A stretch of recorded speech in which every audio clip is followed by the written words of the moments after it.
retomando un poco, ahí está grabando, sí, ahí está grabando, ya está grabando.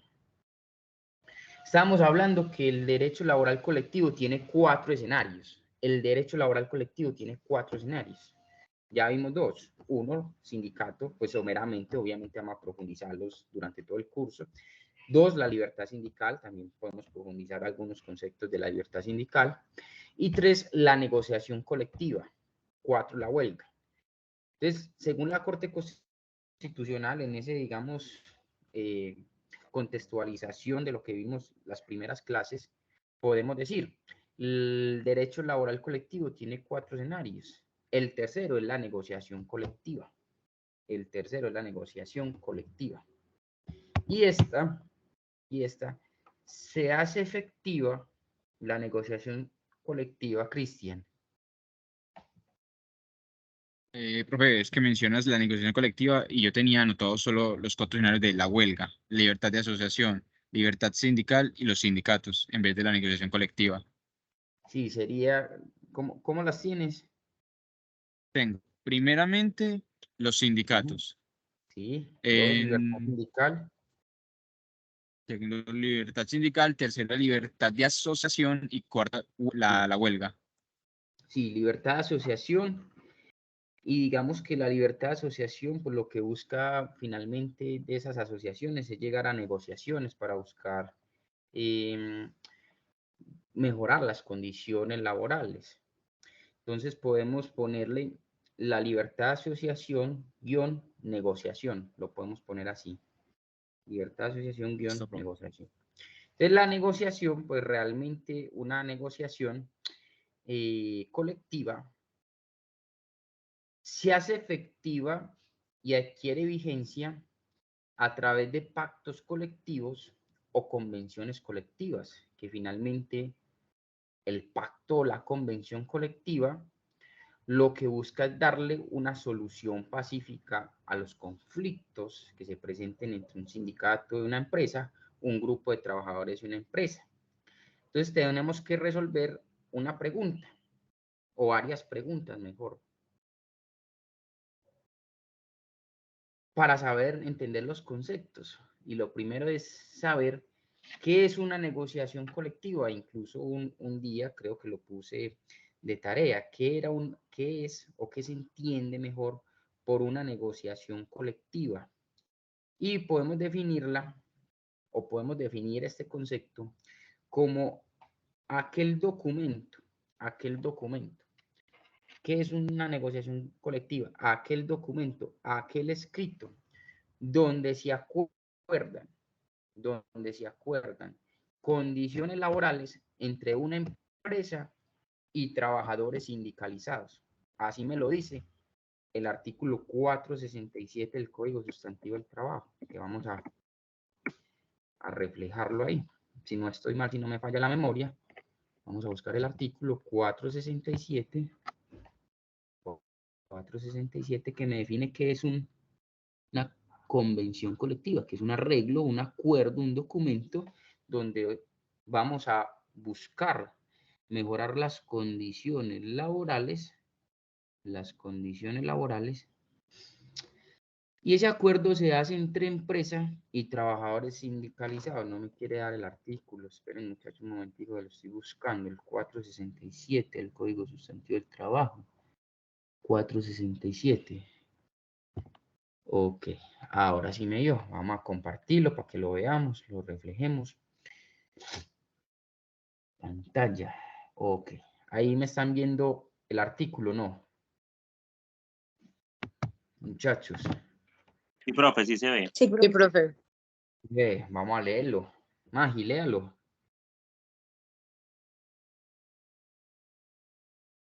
Doctor Magi. Definición, artículo 467, convenciones colectivas. Convención colectiva de trabajo es la que se celebra entre uno o varios empleadores o asociaciones patronales, por una parte, y por otro, varios sindicatos o federaciones sindicales de trabajadores, por la otra, para fijar las condiciones que regirán los contratos de trabajo durante su vigencia. Muy bien. En otras palabras, más sencillo, una convención colectiva, un acuerdo, un acuerdo. En ese acuerdo pactamos condiciones laborales y ese acuerdo se realiza entre un empleador y trabajadores sindicalizados. Muy sencillo. Por el contrario, el pacto colectivo es un documento, ya no es convención colectiva, sino pacto colectivo, es un documento en el que se acuerdan condiciones laborales, ambos buscan mejorar las condiciones laborales, ambos lo buscan hacer con una empresa, pero la gran diferencia es que el pacto colectivo se realiza con trabajadores no sindicalizados, Así lo podemos plasmar o evidenciar en el artículo 481. Vamos a buscarlo para que lo leamos. 481 del Código Sustantivo del Trabajo. Aquí lo tengo. Vamos a compartir ese artículo. Muy bien. No lo veo. Compartir. 481 del Código Sustantivo del Trabajo. Ahí lo tenemos en pantalla, ¿sí o no? Sí, profe. Listo. Vamos a decirle a la doctora Melissa que lo lea. Doctora Melissa, ¿no lo lee, por favor? Despacio y duro.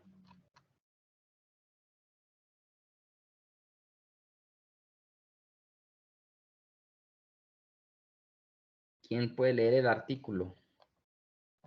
481. Celebración y efectos. Sí. Artículo modificado por el artículo 69 de la Ley 50 de 1990. El nuevo Ajá. texto es el siguiente. Los pactos entre empleadores y trabajadores no sindicalizados se rigen por las disposiciones establecidas en los títulos 1 y 3, capítulo 1, parte segunda del Código Sustantivo del Trabajo, pero solamente son aplicables a quienes los hayan suscrito o adhieran posteriormente a ellos. Muy bien. Dice ahí, entre empleadores y trabajadores no sindicalizados. Entre empleadores y trabajadores Profe, yo sindicalizados. tengo Hola. una pregunta. Sí, O sea dígame. que en los pactos colectivos no entran los trabajadores sindicalizados. Y pues y viceversa, o sea, en el otro que es la convención, entonces tampoco Sí. entrarían los que no están sindicalizados o... No. A ver, hay que diferenciar entre el pacto y la convención. En el pacto, normalmente, por regla general, solo es para trabajadores no sindicalizados. Solo es para trabajadores no sindicalizados. Pero por el contrario, la convención colectiva puede suceder que hayan personas que no se encuentren afiliados al sindicato. Es decir, creamos un sindicato sin trasalón. Tenemos, no sé, 100 afiliados. Pongámosle que tenemos 100 afiliados. Y de esos afiliados pertenecemos, póngale un 80% de esos trabajadores de la empresa al sindicato como tal. En ese sentido, si la gran mayoría de los trabajadores de esa empresa están afiliados al sindicato, puede suceder que también sea aplicable la convención colectiva para los trabajadores no sindicalizados. ¿Me hago entender la diferencia? El pacto colectivo no Entonces, solo vuelves a aplica a repetir, trabajadores. porfa. Gracias. Sí, lo de la convención colectiva, que sí me enredé, la verdad. No tengo claro como que, o de pronto para diferenciar, lo que le entiendo es que en la convención están sí no sindicalizados, en el pacto no sindicalizados. pero no me queda claro si en para la convención hace referencia como un porcentaje de no sindicalizados, ahí quede como, Bueno, o no tan vamos a claro. hacer muy claro. ¿Qué pasa? El pacto solo se aplica para trabajadores no sindicalizados.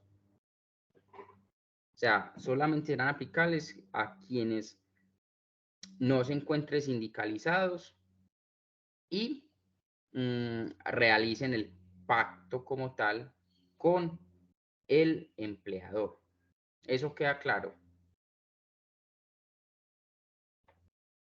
María Livia, el pacto. Sí, profe. Sí, profe, Pues sí. eso sí, la pregunta Listo. que yo Por hice el es si en el contrario, pacto, sí. la convención, sí, ibas a decir algo. ¿Mm? Profe, no, lo que pasa es que, o sea, yo la diferencia sí la entiendo porque los artículos pues son específicos.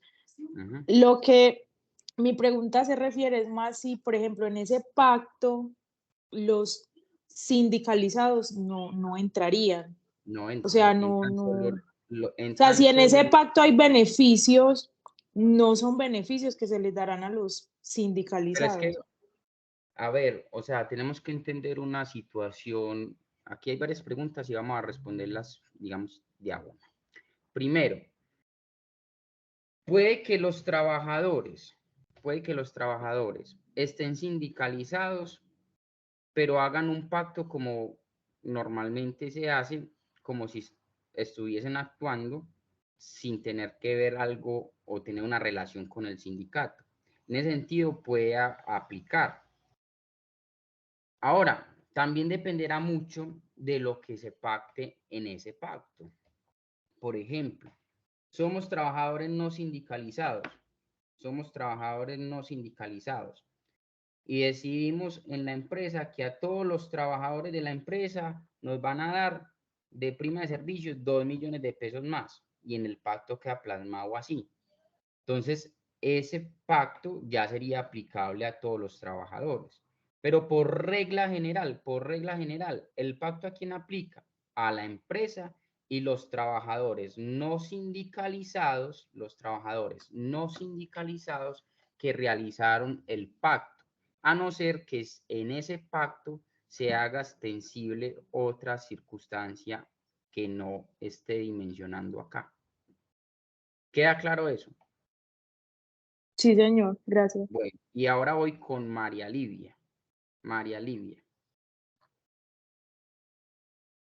¿Era María Livia la que estaba hablando? Profe, sí, pero ahí le estoy escuchando la respuesta. Yo creo que ya falta Ya que quedó usted, claro. pues sí, falta que me aclare el tema de lo de la convención, que no me quedó claro es eso, si tiene algún porcentaje o algo como por una palabra que usted utilizaba en ese momento. Lo del pacto ya. Me repite, por favor, la convención. La convención colectiva. Entonces vamos a repetir. La convención colectiva, por regla general, aplica para aquellas personas sindicalizados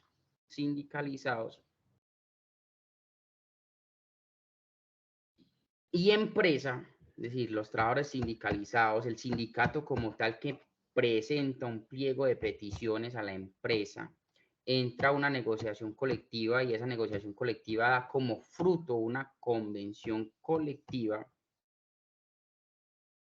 Por regla general, esa convención colectiva solo aplica para la empresa o el empleador y el sindicato que negoció con esa empresa las condiciones laborales, por regla general. Hasta ahí lo entendemos, María Livia.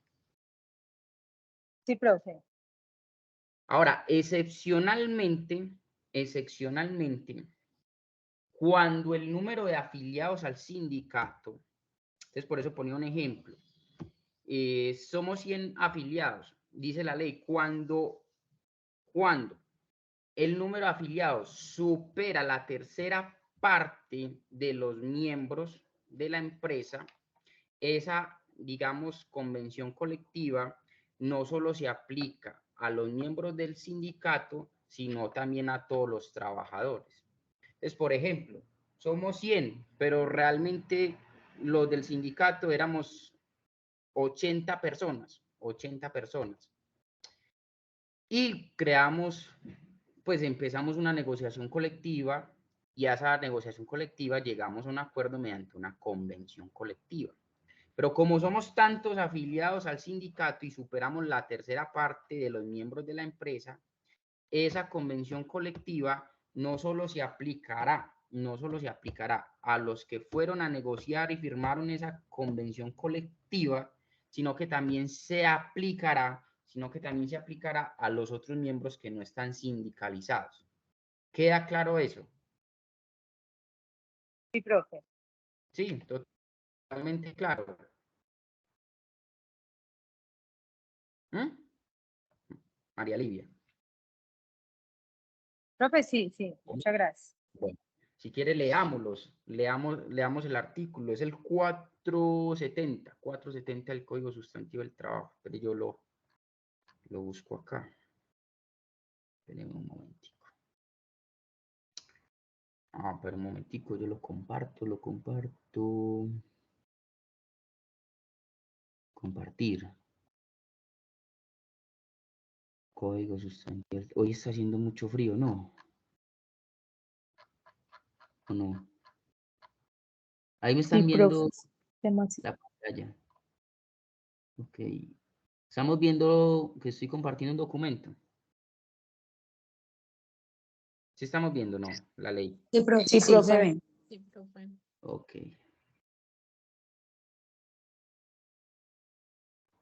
Vamos a leer el 470 y 471, María Livia.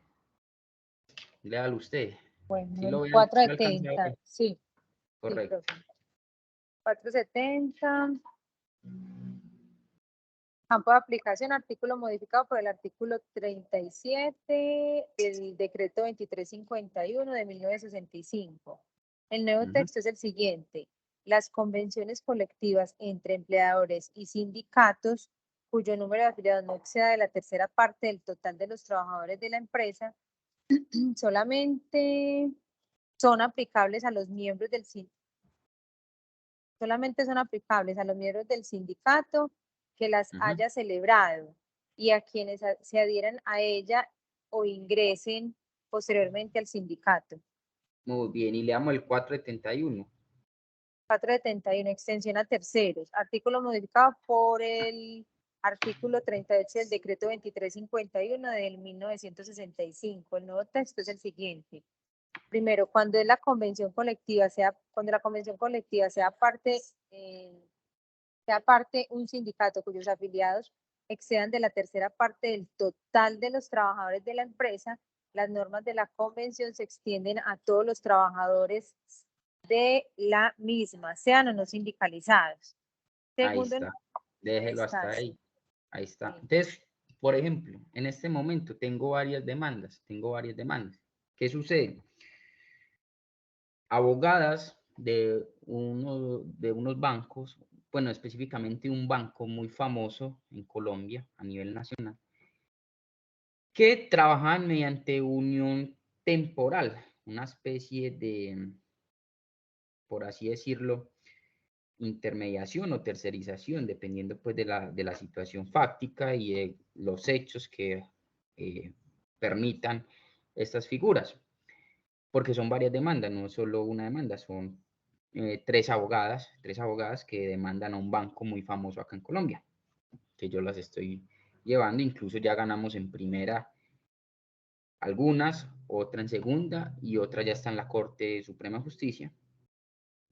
Apenas admitieron el recurso de casación, pues la demanda de casación, porque el banco obviamente interpuso recurso de casación, y se está, digamos, diciéndole al juez o a los jueces, en manera general, estas demandas, que obviamente lo primero que estamos pidiendo es que se declare el contrato realidad, porque la empresa de unión temporal supera el término legal que se establece la ley para contratar por este tipo de figura. Entonces se le dice al juez laboral, señor juez laboral, esto no es un contrato esto no es una tercerización o una intermediación, dependiendo pues de la parte demandante, porque son tres, sino que es un verdadero contrato de trabajo. Y al ser un verdadero contrato de trabajo, por allá, pues le argumentamos cierta teoría al juez y le solicitamos que aplique las convenciones colectivas que le aplican al banco, María Lidia trabaja en un banco, ¿cierto? Sí, señor. Bueno, ¿usted en qué banco trabaja si no es el mismo que estoy hablando? Tranquilo, no es el mismo. No es el mismo, ¿usted cómo sabe que no? No, ¿por qué no? ¿Por qué no? Bueno, No, entonces, profe, no, ¿qué no, ahí no pasa? hay demanda, no. Bueno, ¿qué pasa? Que se demanda el banco, primero para que se declare en el contrato realidad, obviamente, pues otros derechos, varios derechos, pero también se pide que se les aplique la convención colectiva, porque al juez declarar que eran trabajadoras, pues no importa que estas personas, estas tres abogadas, no estuviesen sindicalizadas porque el número de afiliados que están en el sindicato me excede la tercera parte de los miembros de la empresa. Y al extenderme o al extenderme, no, al aplicarse esta situación, al, digamos, configurarse esta situación, la propia ley dice que no importa que Ana María, Alexandra y la otra no estuviesen sindicalizadas porque igual la convención colectiva era aplicable a ellas así no estuviesen sindicalizadas. Entonces, pues realmente el banco en su momento primero no las contrató bajo contrato de trabajo porque a unas les utilizó la tercerización y a otras la intermediación. Obviamente se pide pues que se declare ese contrato de trabajo y también se solicita a los jueces que apliquen las convenciones colectivas en muchos conceptos, por ejemplo, en el pago de la prima de servicios, en el pago de las vacaciones. Tanto que hacer esas demandas, una sola demanda para liquidar los derechos que se están solicitando, me demoré 8 meses. Por el tema de que no era un asunto legal, sino que me tenía que leer la propia convención colectiva, que era un mamotreto gigante, y liquidar conforme a lo que tenían pactado con los trabajadores sindicalizados. Bueno, ¿queda eso más que claro o no? Alexandra, también para ti. Sí, señor, muchas gracias, profe. María Livia, queda eso ya pues claro. Sí, profe. Bueno, ok. Entonces, retomo, estaba hablando de la convención colectiva y el pacto colectivo. La convención colectiva es un acuerdo con trabajadores sindicalizados y la convención colectiva es un acuerdo con trabajadores sindicalizados y el pacto colectivo es un acuerdo que busca mejorar las condiciones laborales con trabajadores no sindicalizados. Por último, el cuarto escenario que nos habla la Corte Constitucional es la huelga. ¿Qué es la huelga? Ya incluso lo hemos hablado en seguridad social con varios, en laboral colectivo ya lo hemos mencionado en algunos puntos, en algunas situaciones. La huelga es algo muy sencillo y es la suspensión colectiva, pacífica y temporal del trabajo. La suspensión colectiva, pacífica y temporal del trabajo. Y al realizar esto, los trabajadores, pues es el medio, constituye un medio, ¿sí? Yo paro pacíficamente, temporalmente, el trabajo, eso sería un medio para que los trabajadores o los sindicatos defiendan sus intereses económicos y profesionales, buscando la obtención de mejoras. Luego profundizamos más de la huelga, cuando estemos viendo el procedimiento de negociación colectiva, cuándo se puede instaurar, qué se debe hacer primero. Pero por ahora definamos que la huelga y es la suspensión colectiva, pacífica y temporal del trabajo. Sustento jurídico de eso, el artículo 429, vamos a compartirlo. 429. 429. Vamos a compartirlo, 429. Muy bien, 429, vamos a buscarlo. 429. Ahí está. 429. Ahí lo vemos. Sí, profe. Luisa. Vamos a leerlo, Luisa. Definición de huelga.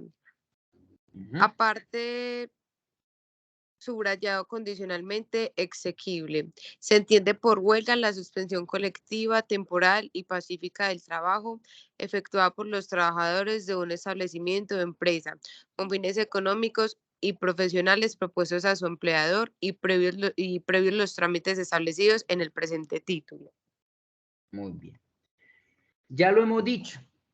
Todas las personas tienen derecho a salir a huelga, salvo quién. Ya lo hemos dicho varias veces. ¿Quiénes nos pueden salir a huelga? Los trabajos de Los que prestan servicios esenciales. Los servicios públicos esenciales. El artículo 56 de la Constitución Política de Colombia me establece que todas las personas pueden salir a huelga, salvo los servicios públicos esenciales. A ver, los servicios públicos esenciales, nos preguntaremos, profe, entonces, ¿cuáles son los servicios públicos esenciales? Y el propio artículo 430 del Código Sustantivo del Trabajo, que lo estamos viendo en pantalla, me define cuáles son los servicios públicos esenciales. Con una precisión, pueden existir normas, leyes, que me establezcan otros servicios. Encerra a Frida, porfa, que ya me voy. Para las pestañas. Ya vamos, venga. Luisa, ¿cómo hay que ir allá para las pestañas, hombre, Luisa? Ay, profe, como la clase es virtual, me tocó aprovechar el tiempo. Bueno.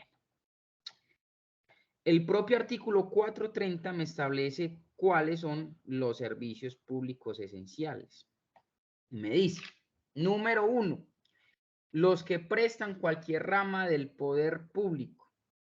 Por ejemplo, la rama judicial, la rama ejecutiva, la rama legislativa son servicios públicos esenciales. Número 2, las empresas de transporte por tierra, agua y aire.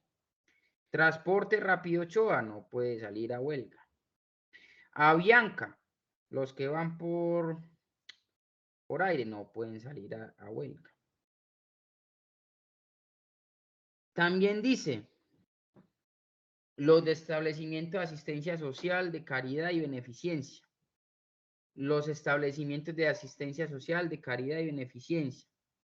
Los servicios de higiene y aseo de las poblaciones. Los de explotación, refinanciación, transporte y distribución de petróleo y sus derivados. Esos son los servicios públicos esenciales. ¿Profe, son esos solo? No. Hay normas, hay leyes que me pueden definir otros servicios públicos esenciales. Por ejemplo, el servicio público a la salud, que lo define la ley 1751 del 2015, la propia ley estatutaria me establece que la salud es un derecho fundamental. Incluso la propia ley 100 me establece que la salud y algunas situaciones de pensiones son considerados como servicios públicos esenciales. Muy bien. Como servicios públicos esenciales. El derecho laboral colectivo tiene dos características. Bueno, voy a dejar una tareita. ¿Quién se quiere ganar 0.3? ¿Quién se quiere ganar 0.3? ¿Qué hay para hacer, profe? ¿Qué tenemos que hacer? ¿Qué tenemos que hacer? Bueno, vamos a buscar. Carlos, ¿vas a decir algo? No, que había que hacer pues para el 0.3. Bueno, vamos a buscar, vamos a hacer una tareita y lo hablamos en 10 minuticos, 10 minuticos. Sería entonces Carlos, ¿quién más? Carlos, Todavía no sabemos qué hay que hacer, profe. Carlos y Cristian. Profe, yo. Y Luisa. Bueno, Carlos, Cristian y Luisa. Carlos, Cristian y Luisa. Vamos a buscar las huelgas, por lo menos la más importante a su consideración, que no vayan a repetir, es decir, se ponen de acuerdo los tres, que no vayan a llevar la misma. ¿Cuál huelga han existido en Colombia que hayan sido mediáticas y que realmente pues hayan sido conocidas, que tengamos de pronto alguna situación importante con esas huelgas en Colombia en los últimos 10 años, que hayan sido legalmente constituidas y cuál fue el motivo por el cual salieron a la huelga? Entonces cada uno en 3 minuticos, 4 minuticos nos cuenta la próxima clase y bueno, hacemos ese ejercicio. ¿Listo? Solo de los últimos 10 años, profe. Los últimos 10 años, sí. Entonces, tiene varios requisitos. Uno, ¿cuáles han sido las huelgas en los últimos 10 años importantes, relevantes en Colombia? Dos, que esa huelga haya sido legalmente constituida. Y tres, ¿cuál fue el motivo de la huelga? Sería esas 3 cositas. En 4 minuticos lo hablamos en clase y lo exponemos a los demás compañeros. ¿Les parece? Sí, profe. Listo. Bueno.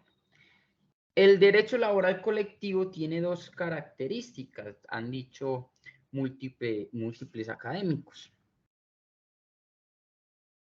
Son las siguientes. El derecho laboral colectivo tiene la característica de ser un derecho natural,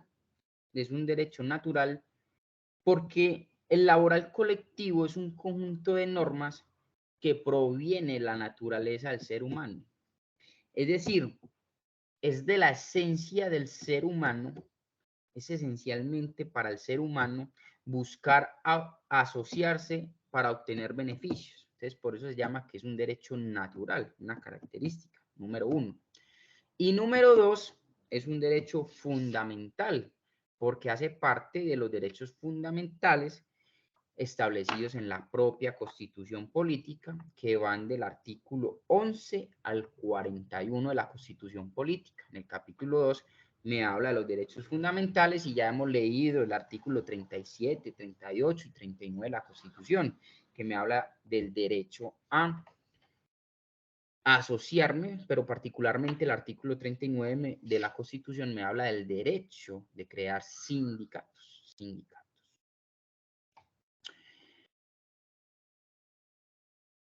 El derecho laboral colectivo.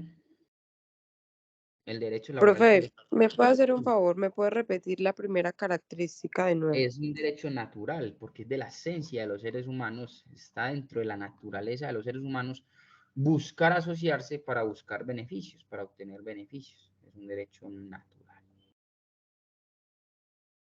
Bueno, muy bien. Muy bien. Les voy a compartir la próxima clase para que me recuerden unos conceptos muy básicos de diferencias entre el derecho laboral colectivo y el derecho laboral. Realmente eso es una situación muy básica. Y les voy a poner otras cositas.